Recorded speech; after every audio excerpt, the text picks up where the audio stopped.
she got two handouts. One of them is a typed script that has Richard Allen, Richard Allen, 1760 through 1831 at the top.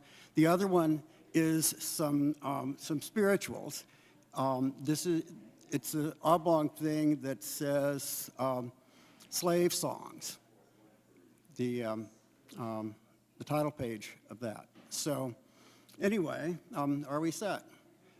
It looks like I made 25 handouts, thanks to Mary, and so I think that there will be enough for everybody to have one of both, okay? No, not really. We will do that. I will improvise. If I feel like having you sing, I will have you sing. But in any case, so Arthur, could I have one of these? Oh, I've got one. Okay, everybody got them? So I want to start with the bio again.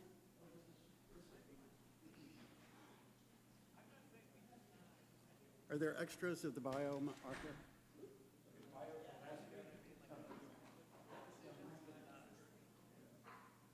is actually not the bio of last week. This is the bio of last week plus quite a bit, okay? So where I want to start is, and this will be review for those of you who were here last week, and the new stuff will be for everybody. So let's just go through. I'm going to highlight only what I've added. The rest of it you can either remember from last week or you can read it and get the general idea. But at 1777, at Richard's conversion experience, I have added, he celebrates this day, the day of his conversion, every year, that day for every year for the rest of his life. Which is, just shows you how important an experience was. You might know, folks who something that really, really, really important happens to them or for them, at whatever age, they celebrate it every year. I did a lot of work on the Russian composer Shostakovich, and his first symphony was premiered when he was 19 years old, on, I think it was like May 26th, what would it have been, 1924. And he celebrated that day as well as his birthday for the rest of his life. So that, in a very different experience, in a very different culture and situation, that's what Richard Allen did. I wanted to emphasize Methodism in Allen's experience. I mean, it was Methodist preachers itinerant that converted him. He believed in that tradition. He tried to continue that tradition, in fact, insisted on that tradition. And one of the reasons was that John Wesley and his friends were utterly opposed to slavery and said so. And Allen appreciated that and tried to maintain the strength of that belief through the rest of his life. However, what happened with the Methodists is that as they got into the 19th century, they became less opposed to slavery. Methodism spread through the South, and gradually that whole thing fell off, so that by 1830 or 1840, there were lots of Methodists who owned slaves, believed in slaves, supported slavery, and so forth. Allen then tried, through the whole development of his church, insisted on that early Methodist tradition, which did have, it did appeal to pretty much everybody, black and white. The camp meetings were black and white. The music was black and white. That's what he did. That's what he said saved him. That's what he believed in. Okay, so 1780, I just wanted to make a correction. I said last week that, look at 1775 right quick. 1775, I say this founding of Pennsylvania Abolition Society in Philadelphia. I made an error last week. I put that at 1780. Should be at 1775.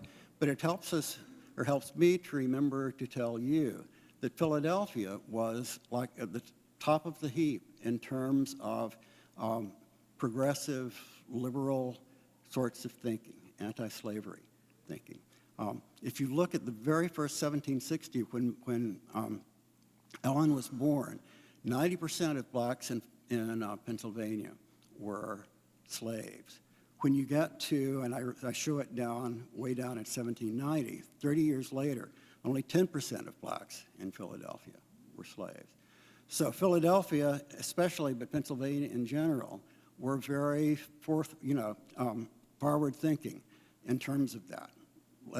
Releasing slaves, trying to work them into society, and so forth. It does not mean that Philadelphia did not have its own brand of racism, because it did, and we will see that as we go forward. But it's important to remember that, as I said last week, that was the seat of government in the 1790s. It was the most populous city in the country, and it was in many senses the leader in the causes that Allen and we believe in. Okay, so the next thing that I wanted to say that I've added a little bit.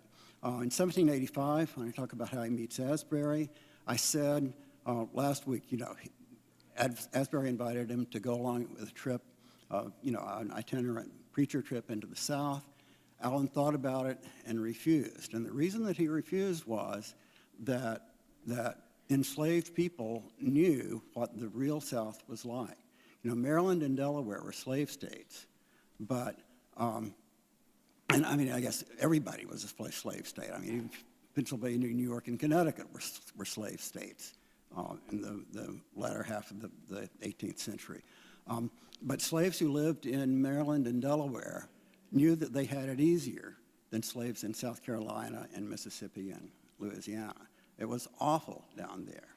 And so if you read the autobiography of Frederick Douglass, for example, who was a slave in Maryland, or of Richard Allen, you know that they did not want to go south. And what they dreaded the most was being sold to South Carolina, being sold to Mississippi or something.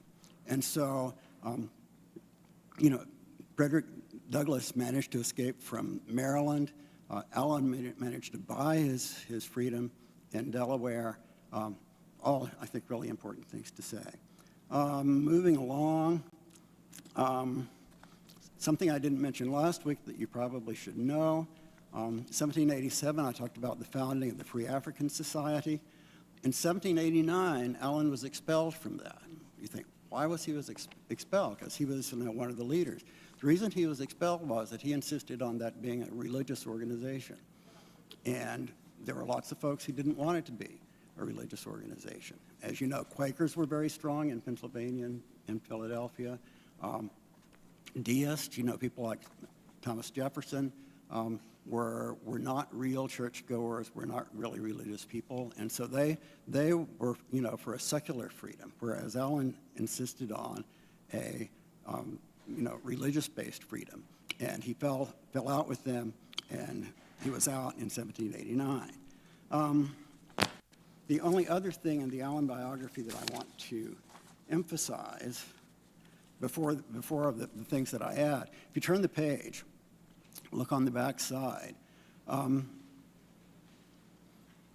it's very interesting what happens starting in 1800. So the two hymnals, the two early hymnals were both published in 1801. An important event for U.S. slaves was what happened in Haiti, that there had been a revolution going on in Haiti, and they actually won their independence in 1804. And the thought that you could have a black won independence and a black government and a black leader, this was inspiring to American slaves. And they knew about it, and slave owners did everything they could to keep slaves from finding out about it. Hence, trying to keep slaves from learning to read, trying to keep them isolated from the news, and so forth. So the slave trade was banned in 1808, which means that new slaves after 1808, up until emancipation, had to come from births within the country, right? But there were so many. There were so many that I won't say it wasn't a problem, but it's something that you need to know. With respect to Allen, There were increasing tensions between Bethel, his church, and St. George's, because they were both Methodist, and St. George's began to insist with more and more fervor that Bethlehem was a part of them, and that they had to have a preacher one Sunday a month, and that they were in control of the finances and so forth.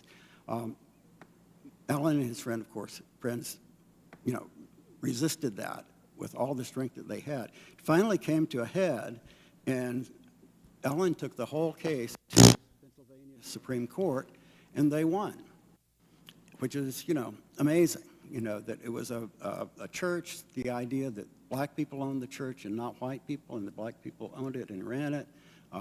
It was wonderful that the Pennsylvania Supreme Court in 1815 made that decision. But, and this is where you see Methodists going astray. The St. George's Methodist folks would not give up. They looked through the documents and so forth, and they said, okay, there's a little loophole here that we can insist that they put the church up for sale. And that was, they were in fact correct. And they made a legal case that it should go up for auction. So in very, very late, that decision was made in very late 1815. At the beginning of 1816, sure enough, there was a date that the court opened, and this was the case of selling Mother Bethel Church. Well, what happened was that the Methodists, I think, assumed that either they could buy it or somebody else would buy it, and so either they would get control or, by golly, they were going to be rid of this problem and just, can they survive without that? What happened? That various people bid. Richard Allen raised his hand, and he said, I bid $9,600, which in 1816 was a lot of money. As I told you last week, Richard Allen was a very creative, energetic person. And so he had his chimney sweep business. He had saved money over the years. And he said, by golly, nobody's going to buy my church. And so he got it. The Methodists were disappointed, but they gave him no problem after that. Really, really interesting historically. It's interesting also that his autobiography stops right there. He lived until 1831, but that was, that, winning the church, establishing the AME church officially, that was sort of his main life work.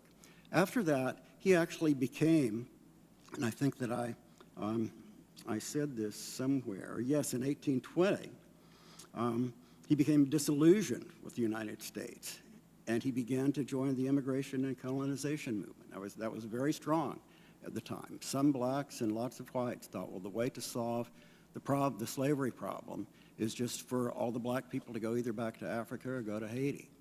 And that was very much in the forefront of what was going on in the U.S. in the 1820s and 1830s. The slavery problem, as you know, and I don't have to remind you of American history, became worse and worse and worse. There was the Missouri Compromise, there was the Dred Scott case, and so forth. And so what we're doing in terms of Allen and his church, that's the context in which their work was set. A couple of other things. Go back to 1818. We didn't talk about his third and fourth hymnals last week.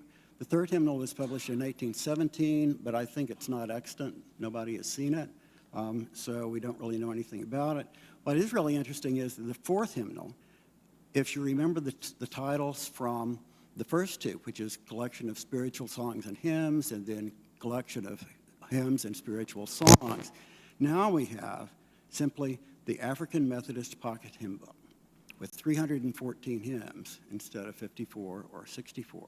So this was along the lines of other Protestant hymnals, both in England and in the U.S., Presbyterians and so forth.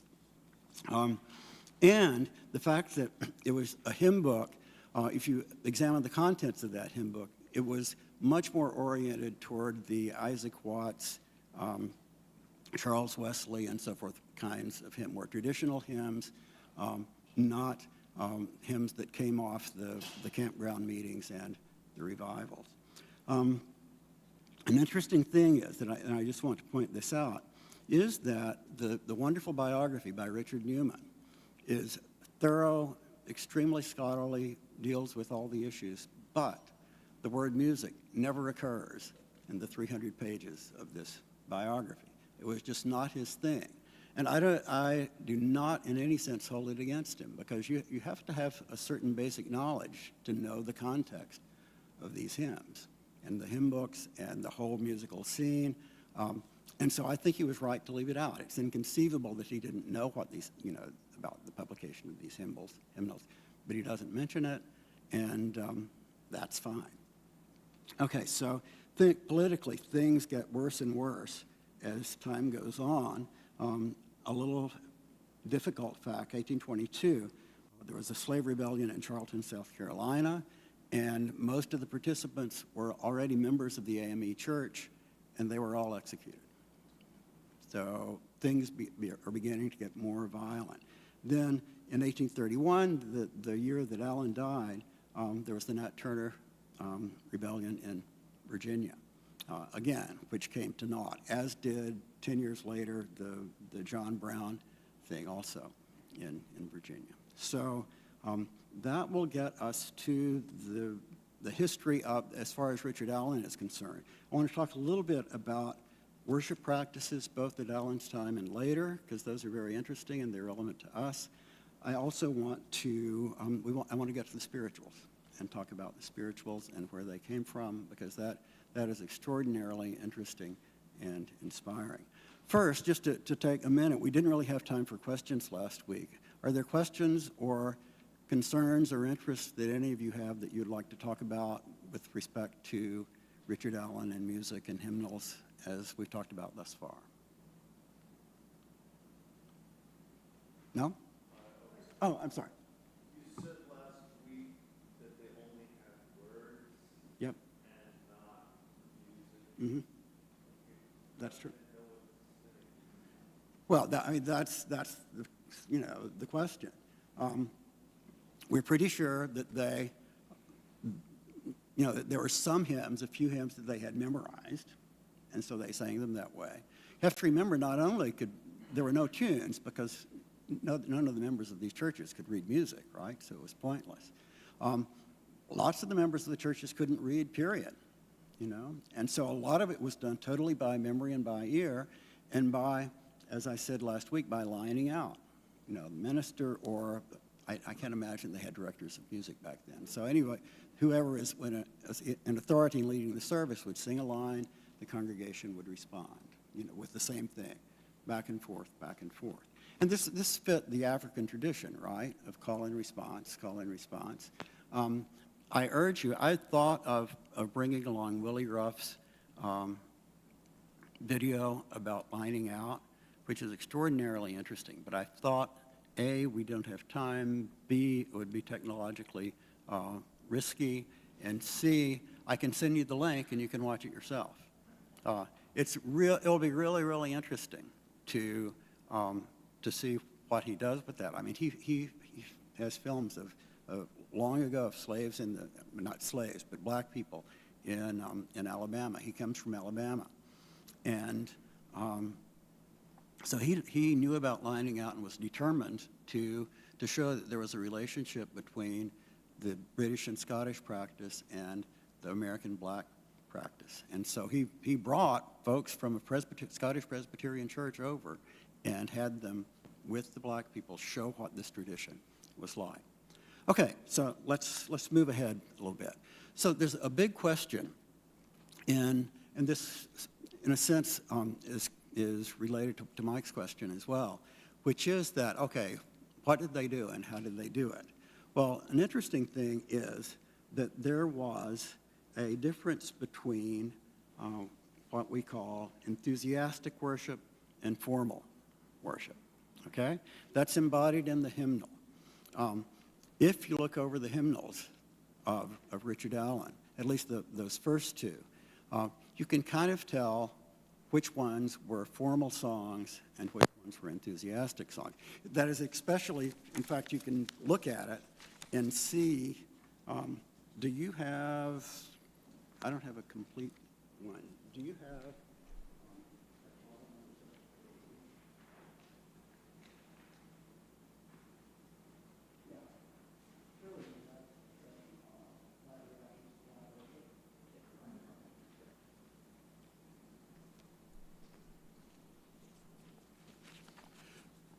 So the question was, to what extent did one dominate the other? And we just don't know. Nothing was written down really, so we have to speculate. It is true that by 1818, when the second hymnal came out, there are many, many, many more formal hymns than there are enthusiastic hymns. But that whole thing is a real, it was a real conflict. And it's interesting because it has everything to do with us and with black worship right now across in other parts of New Haven, with evangelical white worship, especially in the South, but also all around the country.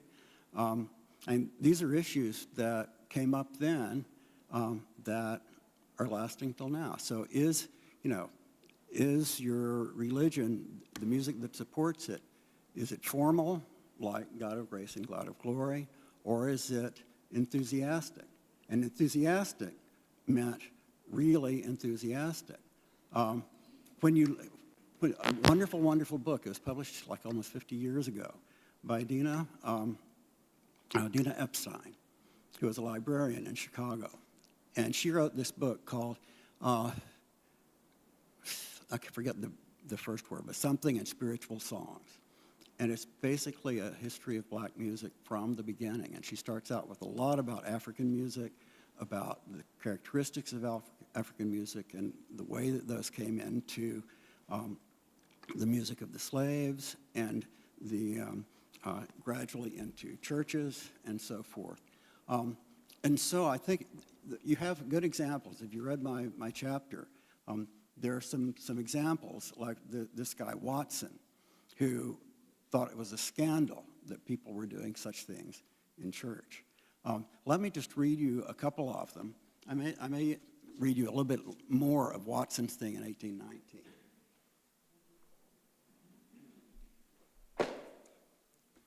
So the first one, Watson's Methodist Error. Thanks, Mike. Here's what he says.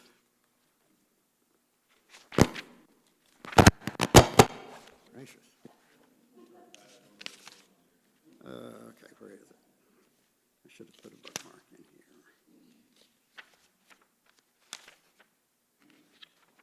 Is this from your article? That one's 205. 205. Oh, 205.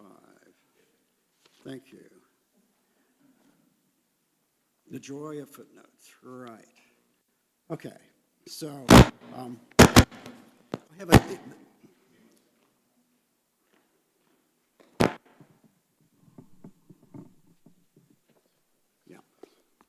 I have a short version in the article. I'd like to read you a longer version. This is from Watson, 1819, a book called Methodist Error or Friendly Advice to Those Methodists Who Indulge in Extravagant Religious Emotion and Bodily Exercises. Here we go. You have to just hear the real thing. Here ought to be considered, too, a most exceptional error, which has the tolerance, at least of the rulers of our camp meetings. In the Blacks' Quarter, the colored people get together and sing for hours, short scraps of disjointed affirmations, pledges, or prayers, lengthened out with long, repetitious choruses. These are all sung in the merry chorus manner of the Southern harvest field, or husking frolic method of the slave blacks, and also very greatly like the Indian dances.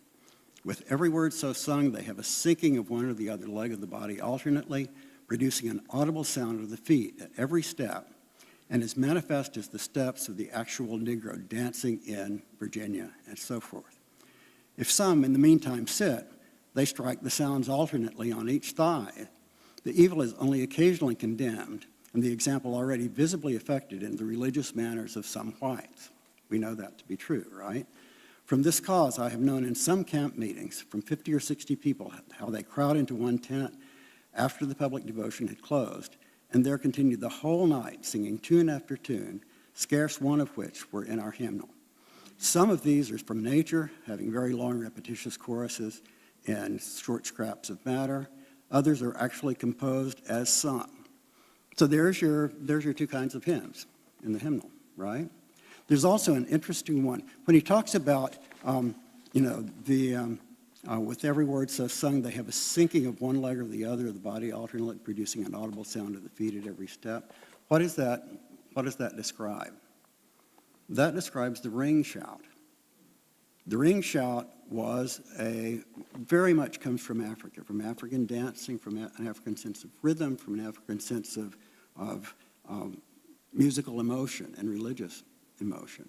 And the ring shout is everybody gathers in a big circle, and they sing the tune again. Like that, for a long, long, long time. If you read lots of these descriptions of white people describing black sacred music, especially in camp meetings in the forest, they always talk about how long it goes on, for hours and hours, some of them say. All night, others of them say. So, the release that it must have given these people must have been extraordinary to put their bodies through that when they had a hard way of work behind and a hard day of work ahead. But it's a very strong tradition. A wonderful description of it is, quite a bit later, the one in 1820, by the way, it's in my article, so I'm not going to take time to read that. But here's one by Sir Charles Lyell. Who knows, other than Mike McBride, who Charles Lyell was? Anybody? Very closely, Mike. You don't know Charles Lyell? Okay. He was a great geologist. He was a British geologist who he made incredibly important discoveries. And the reason that he's connected to Darwin is that he was one of the prime movers in discovering that the world wasn't exactly 4,044 years old, which there's this wonderful book by Samuel Butler in 1636 or something that, reads through the Bible and figures out exactly that the world was created like on October 20th, 4,044 years ago. So we now make fun of that, but everybody in Western culture, or almost everybody, believed that for a long time. And so Lyell was a person who discovered geological layers and began to develop theories of where rocks came from and why there were different kinds of rocks and what a long-range history said about the landscape that we have now. So anyway, he made a couple of trips to America, and in one of them, in 1845, he says, is this. And this describes the ring shout. Of dancing and music, the Negroes are passionately fond. On the Hopetown plantation, violins have been silenced by the Methodist missionary. But at the Methodist prayer meetings, the people are permitted to move around rapidly in a ring, in which maneuver, I'm told, they sometimes contrive to take enough exercise to serve as a substitute for the dance. It's being, in fact, a kind of spiritual boulanger. Why he says that, I don't know. Then there's one other that's, I think, quite extraordinary, if I can find it.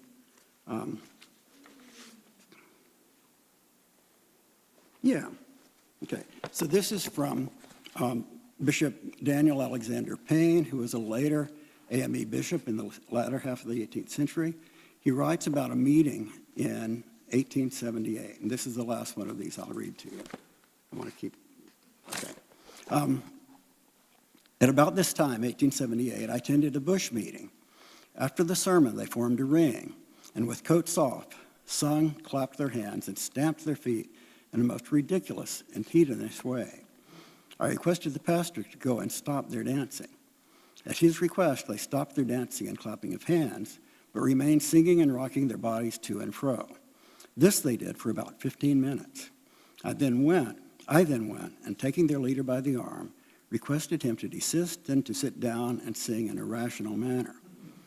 I told him also that it was a heathenish way of worship and disgraceful to themselves, to the race, and to the Christian name. In that instance, they finally broke up their ring, but would not sit down and walked sullenly away. After the sermon in the afternoon, having another opportunity of speaking alone with the young leader of the singing and clapping ring, he said, "Sinners won't get converted unless there's a ring. Said I, you might sing till you fall down dead, and you would fail to convert a single sinner, because nothing but the Spirit of God and the Word of God can convert sinners. But he, the young man, replied, the Spirit of God works upon people in different ways. At a camp meeting, there must be a ring here, a ring there, a ring over yonder, or sinners will not get converted. This was his idea, and it is also that of many others, and so forth. So the ring shout was actually not only a religious thing, but the conversion experience was really important to these folks. I think it's just so interesting that the young guy says, well, we do it because sinners won't get converted unless we have the ring shout. Okay? That's 1878. It's the AME church, and so that's a fight that goes on in that church all the time. And the implications for us, as I've already said, the black church is a very, very different animal from First Presbyterian and lots of Protestant churches. I grew up in a Methodist church, but we didn't have ring shouts. We didn't have black music. If you go to a service in New Hallville, at the Dixwell Congregational Church, the music is just so different, and it's very inspiring and very wonderful, but it is a different tradition. And we can't try to imitate it as we do. We can't really. One thing that's very, very different is tempos of songs. An excellent example is there's a Sweet, Sweet Spirit.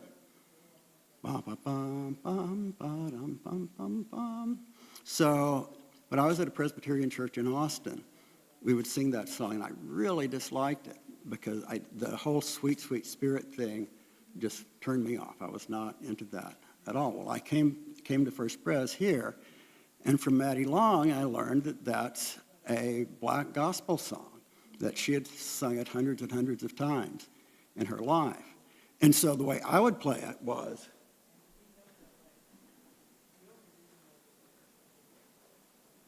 like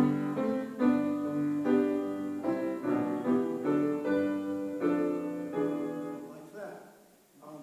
Maddie, I said, is that about the right tempo? She said, no, the tradition is a little slower. So she finally got me down to,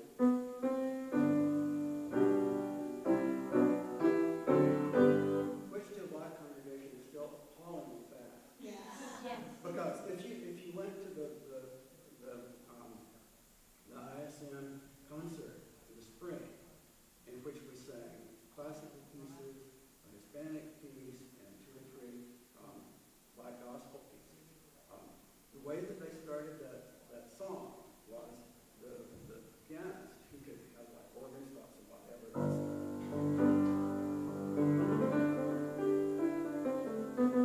So did that for a while, and then slowed down, and then the drum comes in.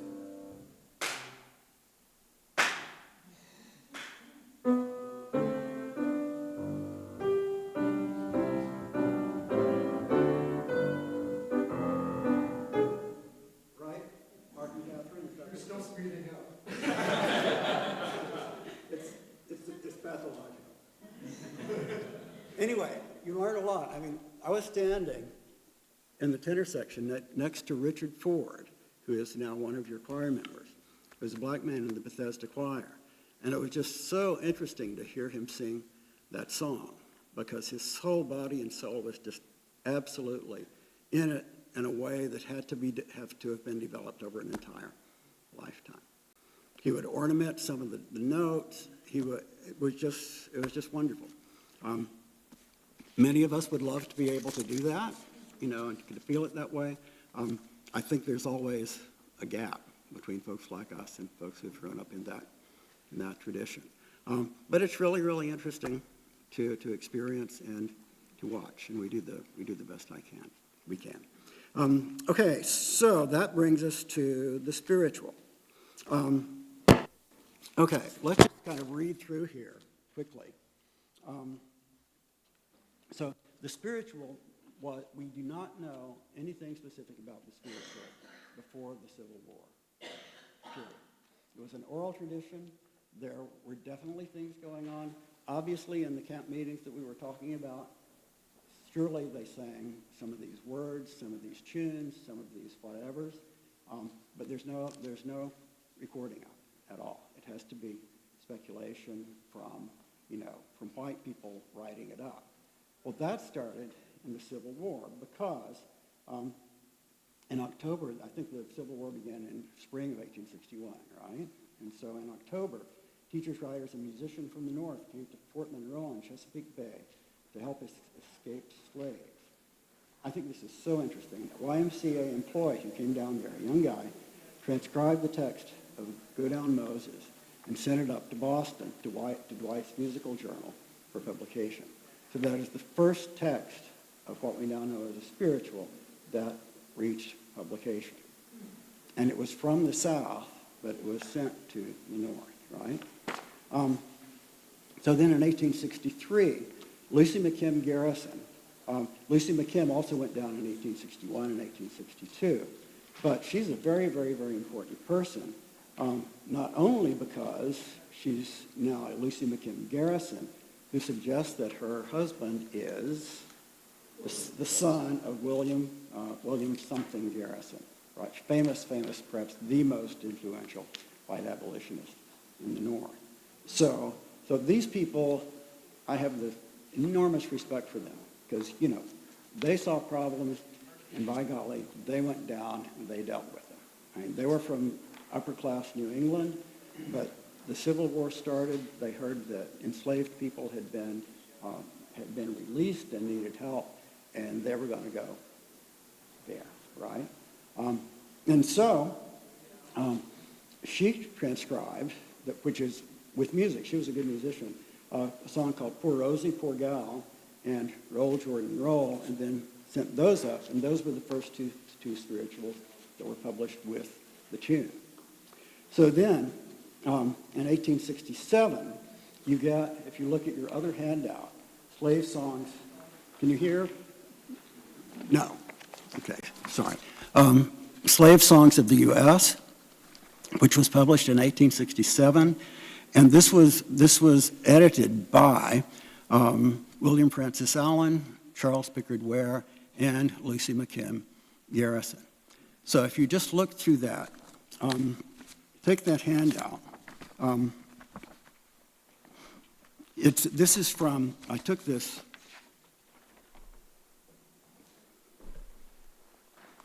You can get for $3 on Amazon. You can get, a facsimile of this. This is, of course, a new cover and so forth. But they print exactly as it was in the original, which is what you've got. Okay. And so this was an incredibly path-breaking publication. It's still really, really important for us. Years ago, when I was studying spirituals a little bit in the Yale Music Library, and I came across this book. I knew that it existed, and I found it. I thought, oh my gosh, this is fantastic. And I looked at it, and it was publication 1867. And I thought, this should not be in the stacks. This should be in the Beinecke or some other really, place where it can be reserved.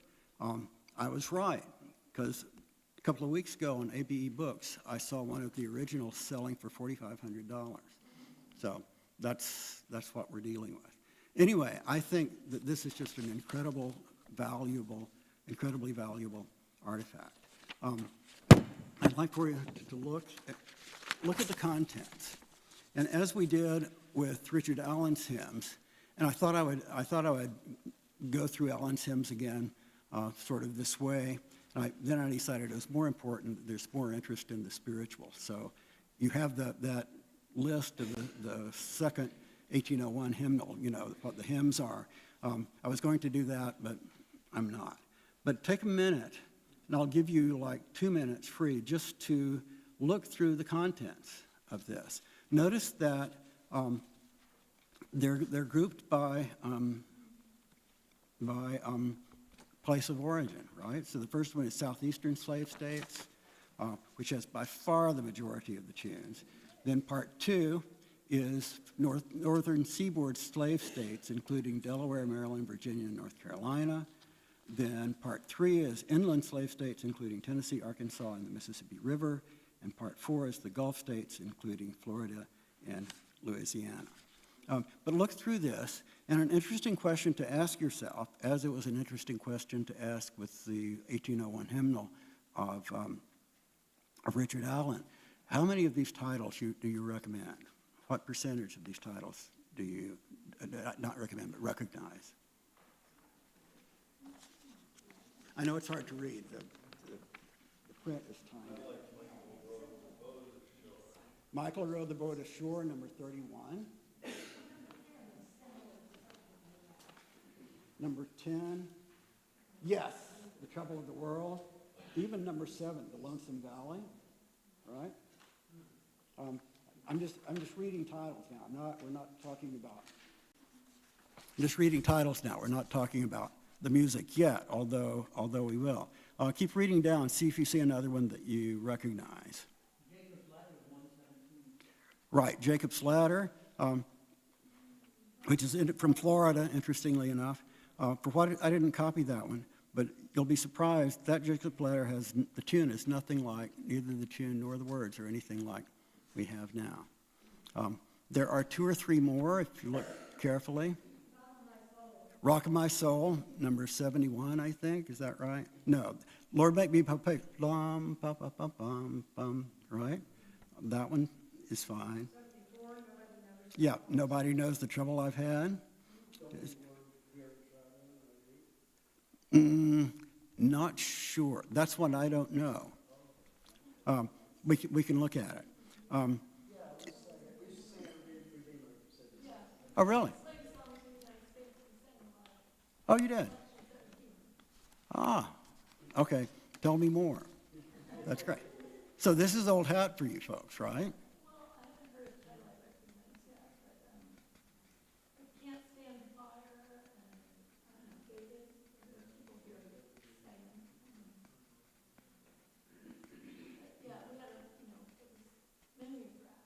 Uh-huh.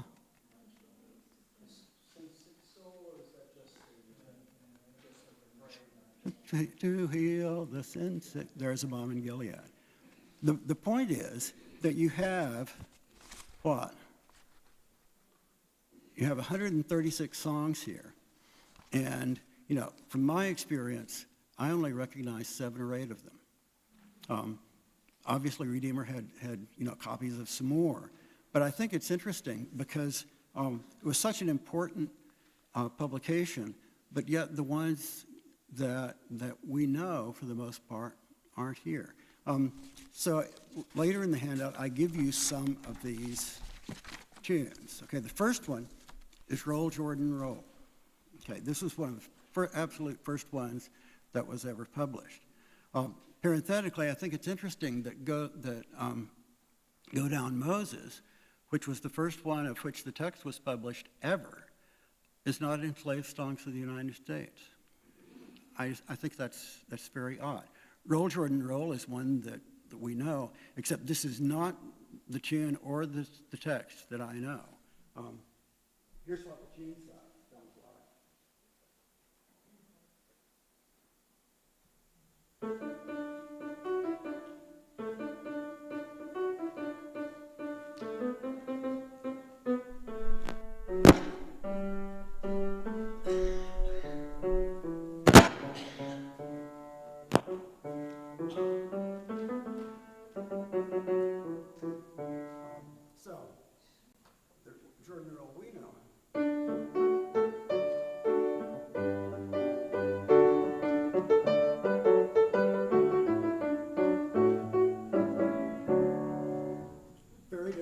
Very different tune. Turn the page.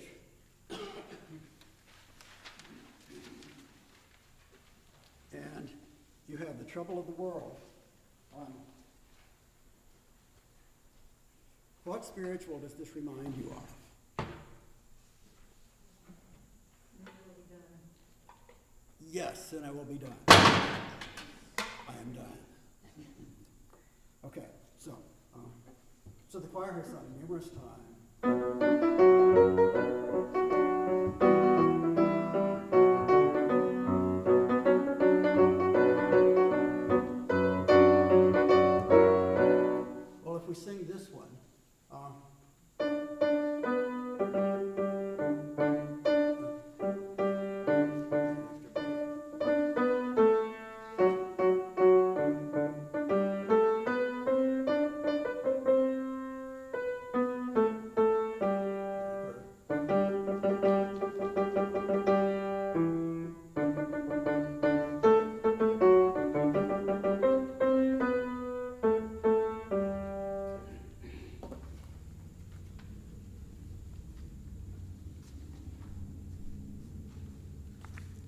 I chose this one to make a particular point, which is that if you remember the John Watson description, racist as it obviously was, he said, they just sing snippets of tunes, snippets of words, and they don't hang together, and they're not hymns, they're not pieces, or so forth. One thing you do see in these is exactly that.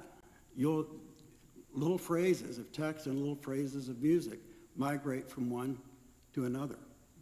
And so this led a man named George Pullen Jackson in the 1930s and 40s to develop a theory that the spirituals were not original at all to the black race.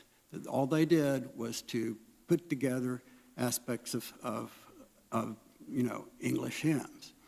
And he wrote a big book about this, and it was a very damning book of the whole spiritual tradition. Well, many years later, Dina Epstein wrote an article called that completely abolishes that or destroys that theory. Because the fact is, these pieces are really original, and they have had a huge influence in American music. To look way ahead, it is true that so much of our music, not our normal hymns, but so much popular music, American popular music, is absolutely indebted to black music. I heard a podcast. Lynn and I were traveling 2 or 3 years ago, and I think it was there were some podcasts with the Times 419, and there was one on music. We heard it like this 30-minute podcast on music, and the claim was that black music is at the root of all American music, period. And so that is actually not true, but it is a lot more true than one might suspect, because you have to remember that that rock music came out of rhythm and blues directly in the 1950s. And it brings up the whole concept and problem of cultural appropriation, right? So the great example is Ain't Nothing But a Hound Dog. You Ain't Nothing But a Hound Dog was sung by Mama Thornton in the early 1950s. Great, great blues singer. Well, Elvis Presley happened to hear this tune. He said, wow, that's a great tune. And so he went to the studio in Memphis and recorded, You Ain't Nothing But a Hound Dog, Crying All the Time. And he became famous on that tune and made tons of money on that tune. But early rock is totally out of the blues and out of the black popular tradition. The Rolling Stones, the black singers like Chubby Checker and Little Richard, all of these folks had a big influence. So rock and virtually all of its descendants have roots in black music. That said, it is not true to say that there's no music in this country that doesn't have its root in black music. I mean, there is the English folk and Scottish folk traditions, right? And those are independent. They are separate. The classical music. I mean, classical music is a kind of American music, right? A lot of classical music is influenced by black music. A lot of Baron Copeland and a lot of lots of 20th century composers. But if you know this and you know kind of what the spirituals mean in terms of music history, and you also get a sense of what they mean in religious history, it's moving, I think. Let's look through a few others. The reason that I did The Trouble of the World is that you have Roll, Jordan, Roll is kind of the last phrase of both halves. And yet, trouble of the world, that's the same rhythm and the same repeated notes as you have in the spiritual that we now know, right? If you look at There's a Meeting Here Tonight, I know there's a meeting here tonight, there's a meeting here tonight. This one it's kind of our tune. I take my text in Matthew, and by the revelation, I know I can go with, there's a meeting here tonight, but not with the rest of it, okay? Keep going. Look at number 30. We're not going to do it. 31. Michael got this. Michael rowed the boat ashore, right? And this one is exactly the same. Michael rowed the boat ashore, hallelujah. Michael rowed the boat ashore, hallelujah. Now, the verses are all different, right? Those are black religious text from, they just made up. But this one is one that survived absolutely intact. An interesting thing for you to do is to take, Linda, a friend of ours recommended a Paul Simon documentary a few weeks ago, and we listened to the first part of it. And so it starts, one of the pieces of there's a bridge over troubled waters to lay me down. They play Paul Simon singing it, or Simon and Garfunkel singing it. And they play Aretha Franklin singing it. And you talk about a serious, serious difference, And her song, a verse takes maybe 3 times as long as Simon and Garfunkel take. Because there's improvisation, there's, addition, there's like slowly milking every single note. It's just really, really, really interesting. Okay, let's forge ahead. I think that it's about time to wind up. So just wanted to show number 71, Lord, make me more patient. Lord, make me more patient. Lord, make me more patient. Lord, make me your patient until we meet again. We sing that song, right? And that's another one that's preserved exactly as we know it. Number 74 on the next page, Nobody Knows the Trouble I've Had.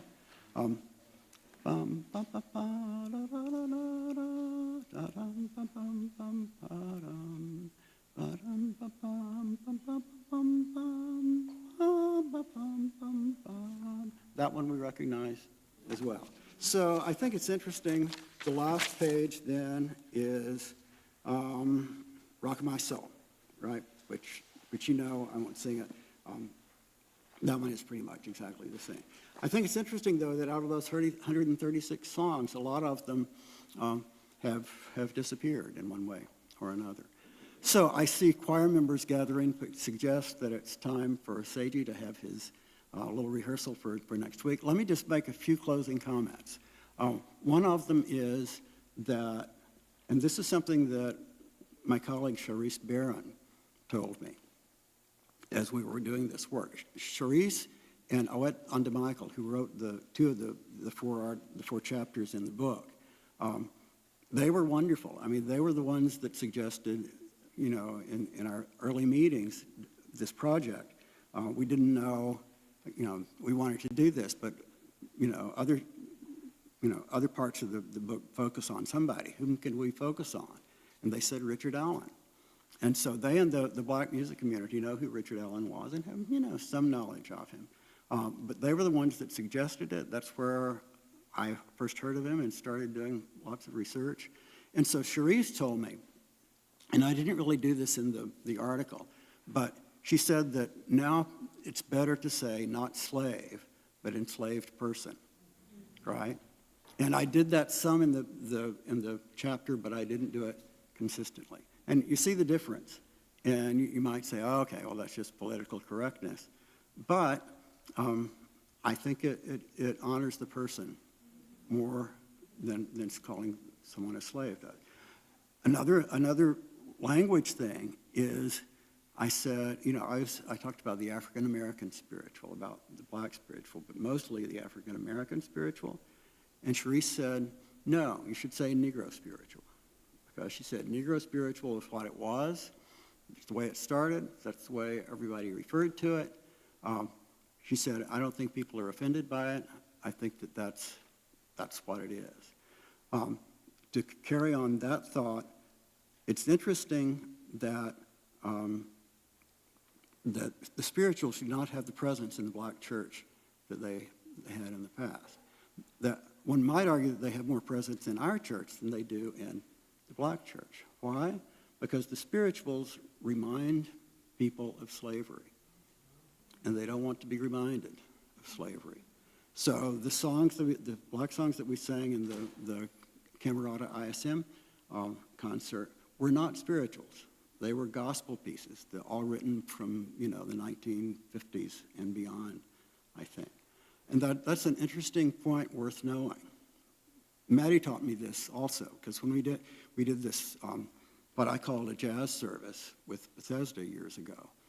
And Maddie protested. She said, a lot of this is gospel music. It's not spirituals. Spirituals are, these. And they also are, spirituals were taken down, notated, and kind of made American by folks at Fisk University. And this is actually on this chronology, that in 1871, the Fisk singers gave a concert of spirituals, and then they took it on the road in like 1873 to 1878. So that is more than slave songs of America, what taught the culture about the spirituals, because they sang all over the country, they sang in Europe. The arrangements they sang used Western harmony, Western meters, Western everything, and they made a huge hit. Maddie herself sang in the Fisk Jubilee Singers for her 4 years of college in Nashville. Okay, so there's more I could say, but I guess I won't. Let me just close by thanking you for coming, and also I want to put in a plug for Yale. Whatever one criticizes about Yale, Yale has done a great job of teaching religious history and a great job of teaching about slavery, and not maybe so much in enslaved people's music, but there's so much out there. This book, Albert J. Raboteau, This Slave Religion, The Invisible Institution in the Antebellum South. This is a doctoral dissertation of a black man in 1970 who was an advisee of a Yale professor named Sidney Alstrom, who was a scholar of religious history, and he encouraged Raboteau to do this dissertation. This is a revised version of 1978. But I feel like we have a little part in it. And then the study of slavery globally in a really serious way. David Bryan Davis in the 1970s and 80s and 90s was a huge scholar. He established the Gilman Center for the Study of Slavery. The most recent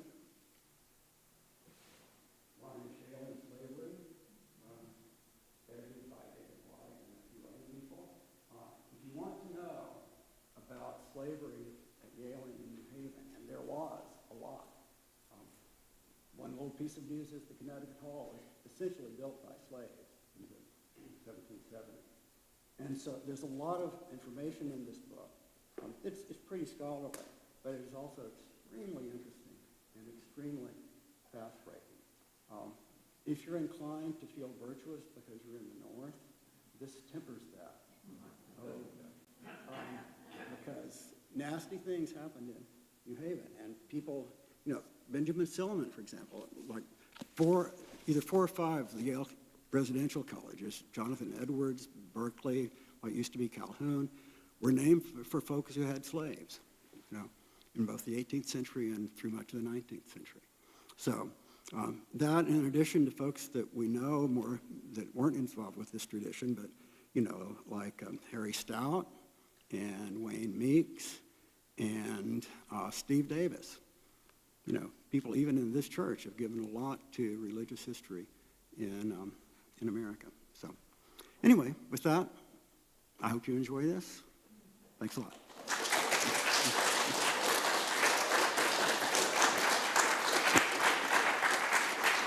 Okay.